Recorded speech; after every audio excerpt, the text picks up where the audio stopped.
I'm Doug Badgett.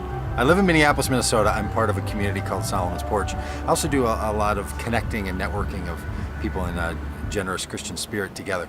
And I've been working on this life verse. No, not life verse. I've been working on this personal statement of engagement in the world. I'm not into these things, so it's kind of trippy for me to have one of these. But I stumbled onto a statement with a group of other people that I think captures the hopefulness and the dreaminess of a lot of the things that I want to do. So I think part of my story is connecting those who are shaping the future of Christianity so that we can heal the human spirit, foster life in community, and find ways to live together and live well with the planet.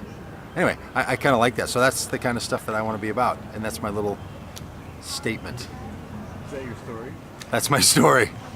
And for 10 seconds more, I'm sticking to it.